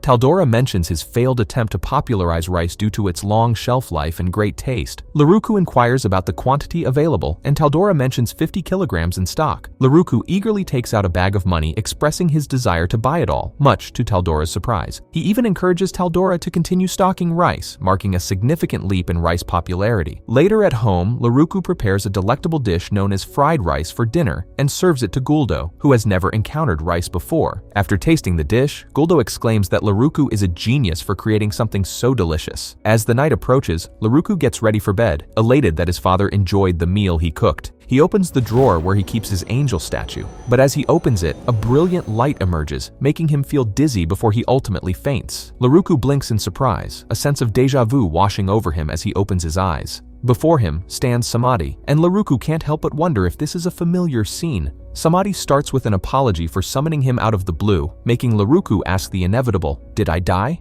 Angel Samadhi shakes his head, explaining that they're in the heavenly realm. This sudden summons, it turns out, is because Laruku maxed out his faith. Laruku glances at his dashboard, and indeed, his faith skill has leveled up. Angel Samadhi continues, saying that this is why they've met again, and now Laruku bears the new title, Holy Man, in addition to his others. Samadhi then elucidates the two conditions needed to gain an audience with the gods, maxing out faith and acquiring the title of Holy Man, which Laruku now has. Intrigued, Laruku asks about the other two beings. As if on cue, a spotlight appears, music starts, and a dramatic hole opens up. Two gods emerge from the hole, making quite the entrance. The female god introduces herself as Maglet, the god of magic, while the male god identifies as Gordra, the god of weapons. Maglet tells Laruku that both she and Gordra have been interested in him and sympathize with the misfortune he's endured due to the not-so-competent heavenly realm. She inquires about the usefulness of her blessing, which enhances Laruku's elemental magic power and reduces mana requirements. Laruku enthusiastically responds that it's been a massive help, but when it comes to Gordra's blessings, he's no longer able to see their description. Gordra, a bit flustered, declares that when the time comes for Laruku to discover his blessings, he'll personally make his grand appearance to reveal them. Until then, Laruku should exercise some patience. With that, Gordra disappears. Maglet playfully hugs Laruku from behind, mentioning that Gordra, who may be a bit bashful, has a handy blessing to offer, and then she vanishes into thin air, just like the others. Now it's just Laruku and Samadhi left to chat. With a warm smile, Samadhi gets down to the reason for this celestial summoning. He wishes to apologize to Laruku for the challenging times he endured 2 years ago due to his own shortcomings. This includes the painful memory loss and being cast aside by his father when they believed him to be of no use. Samadhi assures Laruku that he wants to make amends and holds a radiant light in his palm filled with goodwill. Laruku cautiously checks his own body for any changes and quickly reviews his dashboard. There he discovers a new god skill called Miraculous Light, a gift that can heal any injury or illness as long as the person hasn't passed away. Samadhi explains that he transformed one of his divine powers into a skill specifically for Laruku because he believes he'll use it wisely. However, he mentions a crucial limitation. Laruku can only use this skill once every 3 days. Touched by this trust, Laruku playfully tells Samadhi he has an awful lot of faith in him. Samadhi reveals that he's been keeping an eye on Laruku for the past 2 years and indeed trusts him deeply. Laruku expresses his gratitude for this incredible new skill, then wonders if it can also heal old injuries. Samadhi enthusiastically confirms that it can even restore a missing limb, teasing that Guldo might be in for a surprise. Laruku reflects on how the country's healers couldn't heal Guldo's injuries, and Samadhi proposes a creative solution. He should simply explain that it's a miracle from the gods, which should be convincing. Laruku chuckles at the thought, noting that Guldo will be surprised. Samadhi, reminding Laruku that morning has arrived, takes his leave. This bewilders Laruku, as it feels like he hasn't been in the heavenly realm for long. Samadhi clarifies that time operates differently there. When Laruku wakes up in his room, he's greeted by the cheerful sounds of birds outside. A sudden crash from elsewhere in the house alerts him, and he finds his recollection of the previous night a bit hazy. Venturing into the kitchen, he discovers a mess with Guldo on the floor. Guldo explains that he got worried when he found Laruku on the floor in his room the night before, which is why he's now attempting to make breakfast, though he accidentally dozed off while praying. After Guldo expresses his apology for not being able to make breakfast, Laruku takes over the kitchen duties. While Laruku is engrossed in cooking, he's suddenly reminded of the miraculous light power he possesses, and as he's about to slice something, he nearly cuts his finger. Just in time, Guldo calls out his name, gently warning him about the perils of being distracted while handling sharp objects. However, Laruku interjects, eager to share something important. He tells Guldo about his newfound power, the magical gift he received as a result of his prayers. Guldo nods in understanding as he's aware of tales of people receiving incredible powers through devotion to the gods. Laruku reveals his desire to use this power on his father, and Guldo, with curiosity, agrees, considering it a good opportunity to test it out. Laruku gives him specific instructions, asking Guldo to position himself at the center of the room. He starts the magic, and a mystical circle forms above Guldo, enveloping him in a radiant glow. A bright light shines, followed by swirling smoke, causing them both to hold their breath. When the smoke dissipates, they're both astonished to find that Guldo's previously missing leg has miraculously returned. Guldo joyously runs around, shouting in celebration that he can see his leg again. However, he quickly realizes the importance of keeping this newfound power a secret from Ars and the others to avoid complications. Later that night, as Laruku reads his rice book in his room, he contemplates how he gained the ability to grow rice and even heal his father's leg. A sudden noise catches his attention, and he investigates it, leading him to the living room where Guldo is quietly working on his prosthetic leg to cover his newly regenerated one. Laruku offers his assistance, but Guldo insists he goes to bed. The following morning, a boisterous Doldos bursts into the house while the father and son are having breakfast, announcing Laruku's presence. After apologizing for his abrupt entrance, he seizes Laruku, urging him to follow, as there's trouble brewing at the small bear lodge. Just another day in the lives of Laruku and Guldo. A few minutes later, Laruku and Guldo arrive at the inn, Guldo sporting an eye patch over his eye that Laruku helped fix. Dats, the innkeeper, explains that he called them because rats have ruined his food. Anna, Dats' daughter, is terrified of the rats potentially leaping onto her father's body. When Dats insists she isn't that scared, Anna counters by pointing out that her mother, who remains unseen in her room, is even more terrified. With the rats having wreaked havoc, Dats turns to Laruku with a request. Later, Laruku and Guldo find themselves in a carriage on the way to fulfill Dats' request. Laruku reflects on the task ahead. Dats had explained that several weeks' worth of food had been utterly ruined, and there weren't enough hands to go buy more. Laruku offered to handle it, and Dats thanked him, ready to arrange a carriage. However, Laruku mentioned his storage skills, which allowed him to go alone. Nevertheless, an overprotective father like Guldo insisted on accompanying him, despite Laruku typically being at school. In the bustling market, as they shop, Laruku requests a little time to check out some stores. Guldo agrees, but warns him not to wander too far, and Dats reminds him to seek help if needed. Laruku explores the market for a bit, ultimately stopping in front of a weapon shop.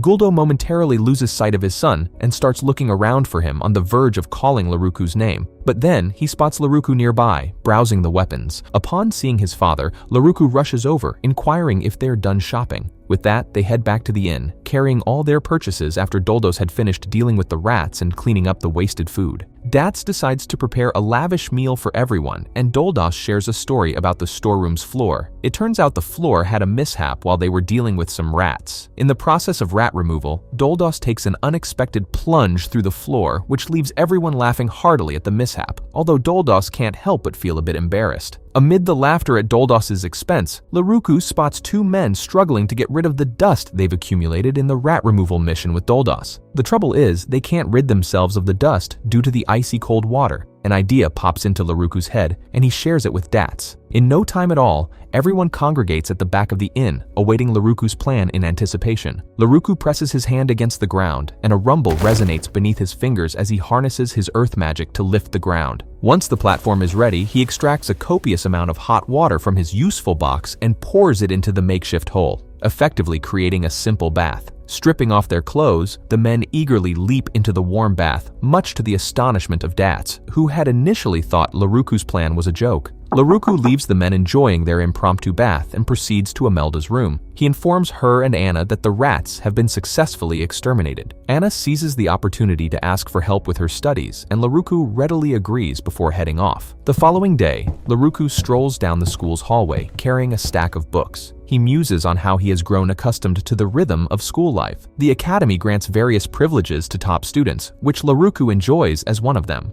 He can freely borrow books from the library, even taking them outside, a forbidden pleasure for other students. Inside the library, Laruku encounters Ellis engrossed in a book. After a brief exchange of pleasantries, Wallace excuses himself to attend a class. Another privilege for top students is the freedom to select the classes they wish to attend while avoiding those they deem unnecessary. However, it comes with a caveat. If they don't maintain a certain grade on periodic tests, their privileges will be swiftly revoked. Laruku has no plans to exercise that option just yet, since he finds the classes enjoyable. After returning home from school, Guldo springs a surprise on Laruku by taking him somewhere without revealing the destination. They soon arrive, and Guldo warmly greets the storekeeper, Forno. Laruku gets introduced to the man, and Forno, upon seeing Laruku's small stature, jokingly suggests that Guldo might have kidnapped him. He also comments on Laruku's dissimilarity to Guldo, to which Guldo clarifies that they aren't related by blood. Forno proceeds to measure Laruku under Guldo's request, and Laruku, somewhat bewildered, complies, still unsure of what's unfolding. Guldo then reveals the plan to have customized weapons and armor made for Laruku, especially since he's getting closer to being able to venture outside of town. This news excites Laruku as he envisions the adventures he might soon embark on. Once Forno completes the measurements, he informs Guldo that it'll take 3 days to craft the equipment, and he generously offers to do it for free since it was Guldo's request. However, Guldo insists on paying and tries to haggle, but Forno suggests a modest fee of 5 silver. Guldo, feeling it's too low, slams the exact amount on the table. Forno teasingly remarks to Laruku about the challenge of having a stubborn father. Laruku, displaying his gratitude, replies that he's never had a problem with it and is always thankful for his father. This response leaves Guldo blushing, and Forno enjoys a hearty laugh. Over the next 3 days, Laruku sticks to his regular routine, waiting in anticipation for the 4th day. When the day finally arrives, he excitedly enters Forno's store, ready to see his new armor and weapon. Forno hands him a pair of boots and mentions that the equipment he's crafted has the power to boost Laruku's attributes just by wearing it. Forno possesses a skill called the God of Weapons Blessing that allows him to imbue equipment with various enhancements. Laruku tries on the lightweight, shiny armor, and Forno explains that its brilliance is due to the use of dragon scales. Guldo, overhearing this, whispers about the premium quality of dragon scales and insists on paying more for the exceptional materials. Forno refuses, leading to a playful, light-hearted scuffle between him and Guldo. Amid the commotion, Laruku gazes at himself in the mirror, then extends his gratitude for the armor and weapons. As he stands there, he can't help but wonder about the world beyond the city's limits. That evening, Laruku hangs his armor beside his bed and wonders when the day will come for Guldo to take him on an adventure outside the city. The next morning, Guldo addresses Laruku's curiosity. However, he explains that Laruku needs more practice with his equipment, promising to provide the necessary training in the meantime. After several days of training, Laruku and Guldo engage in a mock battle. In the heat of the fight, Laruku attempts to use a wordless incantation but miscalculates, causing a near explosion that nearly injures Guldo. Guldo urges him to be more cautious and advises him to hold back a bit. He acknowledges that Laruku has become comfortable with his equipment and announces that they will venture outside of town during the upcoming weekend. At school, Leon notices Laruku's jubilant demeanor and inquires about the source of his happiness. Laruku excitedly shares his weekend plans to explore with his father. Leon starts to comment on Laruku's father being an adventurer who has never ventured beyond the capital, but quickly apologizes, realizing he might have been impolite. Laruku, in good humor, mentions that his father tends to be overprotective. Leah adds that Guldo's concern for Laruku has been quite excessive, but lately he's granted Laruku more freedom. The awaited day finally arrives when Laruku can venture beyond the city. He rises before the sun graces the sky, diligently preparing everything, including waking up a groggy Guldo, who initially thinks it's too early for such preparations. A few hours later, Guldo escorts Laruku beyond the city's limits. During their journey, Laruku asks Guldo about the imposing mountain in the distance. Guldo shares a bit of folklore about the neighboring country of Rubran, which calls the mountain the Silver Mountain. Legend has it that a majestic silver dragon once dwelled there, hence its name. While some still believe the silver dragon might be alive, no definitive proof exists. Guldo teases Laruku, suggesting that maybe they'll have the chance to visit the mountain and perhaps even encounter the dragon. Their trek leads them into a forested area, and suddenly, Guldo brings Laruku to a halt, sensing potential prey. Laruku eagerly readies his sword, bracing for his first encounter with a monster since arriving in this world. As they continue their stroll, Laruku and Guldo spot a bouncy slime hopping along the grass. Laruku turns to Guldo, questioning what they should do about the seemingly harmless slime. Guldo, with a sense of responsibility, explains that despite its innocent appearance, it's indeed a proper monster. Overpopulation among slimes can lead to water supply contamination from their mucus. In more dire situations, they can even join forces with other monsters to attack human settlements. He further mentions that hunting slimes is a good idea because their materials have practical uses. Guldo encourages Laruku to give it a try and face the slime. Determined to prove his mettle, Laruku cautiously approaches the slime, plotting his strategy to engage it without harm. He attempts to catch it, but the wily slime manages to slip away. Thinking on his feet, Laruku employs his magic to transform the slime into a liquid form, deftly storing it in a jar. With their task complete, Laruku and Guldo take a break for lunch before making their way back to the city in the evening. However, Laruku can't help but feel somewhat disappointed since he didn't encounter more monsters. Later that night, Laruku checks his dashboard in anticipation of a potential level up. Unfortunately, he discovers that he hasn't leveled up after defeating just one slime. Discouraged, he assumes that perhaps one slime isn't sufficient to level up, and he resigns himself to sleep. Meanwhile, in the heavenly realm, Samadhi voices his frustration, complaining about the chaos caused by the events down on Earth. Another angel scolds him for whining and urges him to fulfill his duties. Samadhi, with a touch of sadness, stops his complaints and wonders with tears in his eyes why Laruku had to defeat that particular monster. Days later, a thoroughly exhausted Samadhi, who's been guzzling black tea like there's no tomorrow, finally receives confirmation from another angel that the task is accomplished. Samadhi, drained from his efforts, collapses onto the floor, relieved that Laruku is safe. Meanwhile, in Guldo's home, Laruku awakens, feeling remarkably well rested. He spots Guldo dozing off on a chair. Laruku rouses him from his nap, and upon seeing Laruku awake, Guldo bursts into tears, expressing his immense relief. Perplexed, Laruku inquires further. Guldo explains that Laruku has been in slumber for a full 3 days, a revelation that stuns Laruku. They called a doctor, but the physician found no apparent health issues. To ease his worry, Laruku quickly checks his dashboard and is dumbfounded to see his level has surged by an astonishing 37 points. Guldo observes Laruku's reaction and, noticing no injuries, asks if he's all right. Laruku confirms his well-being and then delves into the matter. He questions whether the slime he defeated was just a regular one. Guldo reckons it might have been, but Laruku proceeds to reveal his newfound level, 38. This astonishing development leaves Guldo so astounded that he topples off his chair. After recovering from the shock, he requests to examine the slime more closely. Laruku obliges, and Guldo swiftly identifies it as a more formidable variant, a battle junkie slime. He elaborates on the differences, pointing out the darker blue hue as a telltale sign of a more potent variant. Even high-ranking adventurers find these slimes challenging to deal with. Yet, despite its formidable nature, Guldo can't help but wonder how it managed to grant Laruku such a substantial level boost. He decides to take the slime to show Fia and Lala, and promises to bring back some food for Laruku. However, Laruku reassures him, explaining that he can whip up his own meal. After Guldo departs, Laruku decides to quench his thirst with a glass of water, using his magic to fetch it.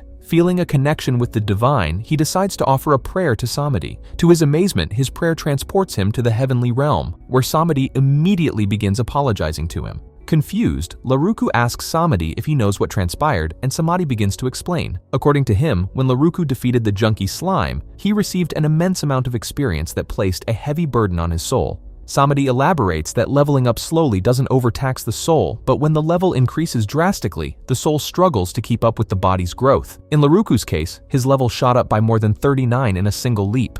As a result, Samadhi and the other angels adjusted it so that his level would gradually increase over 3 days, causing him to be in a deep slumber. If they had been even a few seconds later in their response, Laruku would have been bedridden for over a month. Apologetic for causing such trouble, Laruku expresses his remorse, but Samadhi takes responsibility and offers a gesture of goodwill. He presents Laruku with a choice among 3 special skills. The first skill, called the Skill of Release, would allow him to raise all his levels by 1. The second is the Sacred Library, enabling its users to read any book in the world, with the condition that only 1 book can be read at a time, and each usage consumes an enormous amount of magic. Lastly, the third skill is Divine Familiar Magic, which grants the user the ability to subjugate all monsters and divine beasts. Considering the significance of each skill, Laruku ponders for a while and ultimately selects Divine Familiar Magic, as it appears to be the most balanced choice, deeming the first skill unnecessary and the second one too taxing on his magic reserves. With the decision made, Samadhi bestows the chosen skill upon Laruku. He is filled with a radiant glow before being sent back to his own world.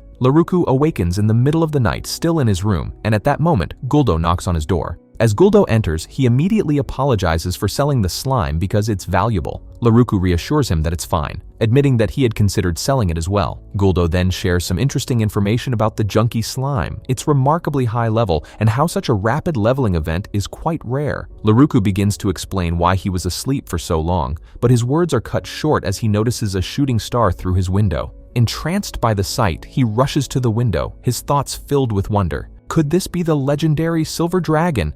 And this is how this segment of the manga ends. Unfortunately, there aren't enough chapters to continue the story, but we declare to do so as soon as more chapters are released. So if you're looking forward to another fascinating tale, click our best recommendation here.